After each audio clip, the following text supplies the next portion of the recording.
and welcome to this edition of the Time with Hime podcast. I'm your host, Lynn Cordes, joined by Superintendent Hime.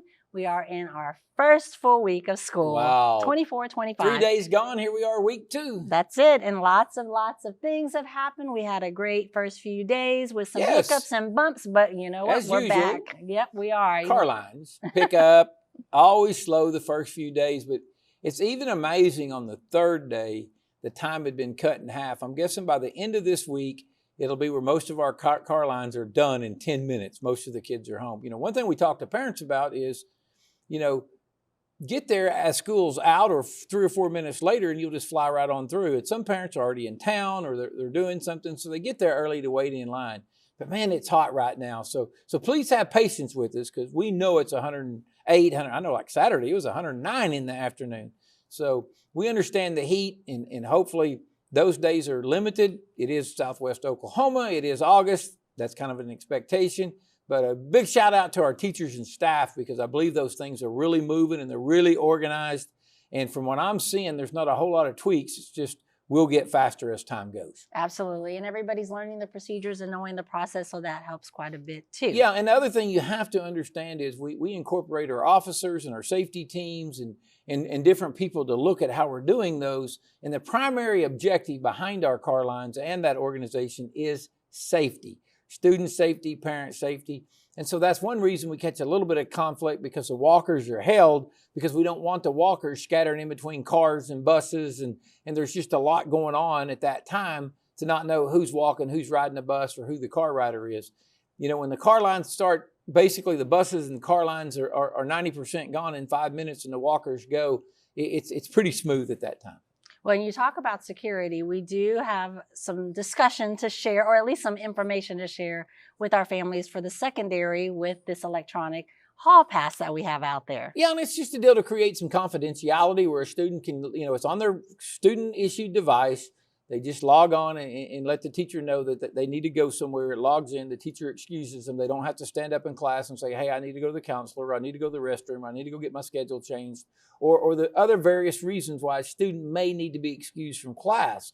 This creates some confidentiality. It also keeps a tracking. If we have a fire alarm, we have a lockdown, or something has, the principal can look real quick and see who's out of class, who's not in class, where students are supposed to be, and they can, you know, we can go check on a student if they're supposed to be in the restroom or if they're supposed to be here and make sure we get those people locked down in secure places, whether it's a tornado, a lockdown, a fire, or whatever it is. So it creates a lot for us, and it also helps teachers to know, you know, to track students, to know how long they were gone and look later and say, you know, he asked me if he could go to the restroom, but he was gone 45 minutes.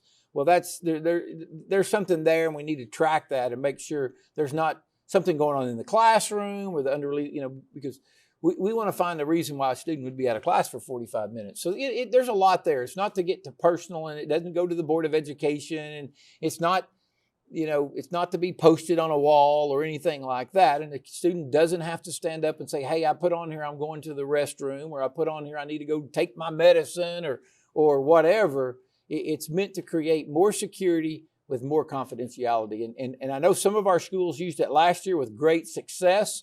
We didn't have any complaints, so we expanded the pilot. Most of our secondaries are using it this year. And so far, except for, you know, there was like 1 or 2 schools where there were some issues, and that's made some big news. But for the most part, our students are really happy, our teachers and staff, and it's really going smooth. And everybody understands it. Again, it's a safety and security deal. And from everything we've seen so far, it does improve some confidentiality for the student. And now, and that's a great point, because we used to have hall passes and you would see everybody's name and where they went. Yes. And now it's to the student and the staff member. And or kids walking down the hall with a big hall pass that says restroom. Well, everybody doesn't need to know that student's going to the restroom, or going to the counselor with this big board that says going to the counselor. You know, that's no one's business if a student's going to the counselor, but that student, the counselor. So, you know, that's that. It improves a lot of things. It's kind of it's a good use of technology that it should have some advantages. Now, I know you discussed the heat, and we are seeing that hopefully the trend of that heat goes down soon because we're ready for fall weather. But that also means we are talking about sports and where we're at with everybody being out. The turfs are being utilized from band practice to soccer and to football and softball. And very excited about that. You know, I saw some highlights. MacArthur had a midnight practice the first day of practice, and I saw where Lawton had a Wolverine bash. It had tons. Somebody mentioned they had 112 out at Lawton High for 9 through 12 football. So there's some exciting things going on out there. As we always say, you know, we get it all started and it's hot. We just got to be really careful. And I know our coaches are being careful. They monitor the temperature, lots of water. No matter if your students just coming to school or riding a bus or what they do, you know, make sure the night before they're really hydrating well, so that carries over to the next day, because even buses are hot. So, but you know, Labor Day is just right around the corner, and it just seems after Labor Day we finally get that break, and we get hopefully we get a few months of fall weather. But you know, Oklahoma, we go from 110 to 42 and overnight, and then now we're in freezing weather. I'm not ready hopefully for that. We get some good fall football weather. You know, I was a football coach for 20 years, and that's kind of my time of the year. I love football season. It's here. I'm really excited, you know, and make sure you know all of our teams play. We all play at Cameron Stadium this year scheduled. If any of them move, we'll let you know. And then OSN carries all of our football games when they're on the road and at home. So there's multiple ways to support. And obviously right now we're really excited. We got 3 football teams going. Softball's kicked off doing really good. Volleyball, cross country. So we have a lot of things going right now. Band, our marching band's practicing. I've seen some of them under the lights. So we're excited about all that. Now, you just mentioned being excited. As we prepare to continue on with our school year, what are you looking forward to the most, Mr. Hime? Well, just to add to that, we mentioned the heat a little bit. Let me make sure I touch this. Some people have talked about their kids being on a hot bus. Guys, it's 105, 108 outside. Some of our buses are air conditioned, but even your own car is hard to keep cool when it's 108 outside. So it's very difficult for us to keep the buses from being hot. We apologize for that, but you know, hopefully, you know, again, the temperature breaks here pretty quick and we can get away from these hot buses, but we really don't have an answer to that on 105, 110 degree weather. So we, you know, I guess we can apologize for your child being on a hot bus, but we haven't found the fix for that yet. We have all of our newer buses do have AC, but it's just not going to cool these buses in this temperature. We've got 9 new mini buses. Even those mini buses are hard to get cool. Even like I said, even my car is hard to cool.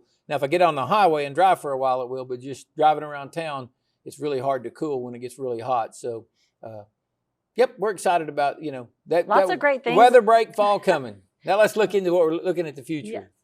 You know, one thing we talked about today is we're really going to, you know, the team effort of our district. We had a great speaker to kick us off. I got my little wheelbarrow pen. You know, who's in your wheelbarrow today? And if you hear that from somebody who's in your wheelbarrow, our speaker talked about who are you giving a lift to today? Who are you helping? And so that's really important. And then one thing from the district office we're going to start working down is, you know, when I got here 5 years ago, the COVID happened and we have this whole new leadership team and we've done a great job of reestablishing what we do. And obviously anybody can know that we have a great team. Well, the one thing we worked through COVID and some of the problems with it, and here we are in year 4 after COVID, and COVID's no longer an excuse. So one point of emphasis we got this year is just educational outcomes. What are we doing to improve our educational outcomes? How are we mastering standards? And you know, one thing that we can tell our people out there to really look for is our team's going to really work hard on some basic academic vocabulary, because one of the issues you get when you live in southwestern Oklahoma, well, I grew up in southeast Oklahoma, they have the same issue, is standardized tests are in standardized languages. Well, these tests, I grew up in southeast Oklahoma, I can promise you the language in southeast Oklahoma is not what standardized tests are written on. Very similar to the same in Lawton as well. And so we've got to start talking to our kids so even our parents can help us in using some of these academic vocabulary words. So we're using the words that they see on a test so they understand what the questions are asked. So that's going to be a big push of ours, is to try to improve our academic vocabulary. We'll make sure we're using the vocabulary words that are going to be on the test questions to help our students better understand what those questions are asked to improve some of our educational outcomes. Just a simple thing, but I think if we do it together as a team, we're talking about bus drivers, cooks, custodians, secretaries or administrative assistants, our teachers, our principals, everybody in the district doing that. And hopefully that spills over to some of our community members and our parents to start using these words with our students. Well, absolutely. And more information to come on your media platforms, on our media Yes. platforms, and rooms to be included. Mr. Hime, anything else you want to share with our No, families? just again, hopefully, we always talk about this, but we are sitting here starting week 2. info@lawtonps.org. Please take the time to send us questions. We love to answer questions, or if there's something we can do better. Right. Those who know me know that one of my biggest sayings is that you don't have to be bad to get better. So we're out here wanting to get better. That's our goal, is to get better every day. And then I also tell people all the time, sometimes you can't put a fire out if you don't know it exists. So sharing information with us is great. So if there's things you want us to discuss or talk about, or just information we can give you, info@lawtonps.org. Remember, our webpage is lawtonps.org. So anytime you log on that webpage, if you feel like you got 48 clicks or it's hard to get to some pertinent information, let us know and we'll try to find a way to move it. I mean, obviously the things that are 1 click are supposed to be the most used, and the things that are 10 clicks are supposed to be the least used, because some things have to be 10. You wish everything was 1 click, but we try not to. So if it's past 3 clicks, we really want to make it easier for our families. Yes, and that's the goal. So if you're struggling finding something or getting to it, let us know, and we'll improve our webpage. And again, follow us on hashtag Twitter. We are LPS, lawtonps.org. And Oakland. Oakland. Those are our 3. Are people that we do. So follow us along, and then a Facebook page. And follow along with all the great things we got going, because we want to share information with everyone. 100%, Mr. Hime. Thank you so much for your time. Thank you guys for your time. It's a full week ahead and lots of activities, so please keep up to date with our information that we're sharing out until next week. Right? We're back for our regular podcast now, aren't we? You guys be well, stay safe, make positive impacts, and we hope you have a good one.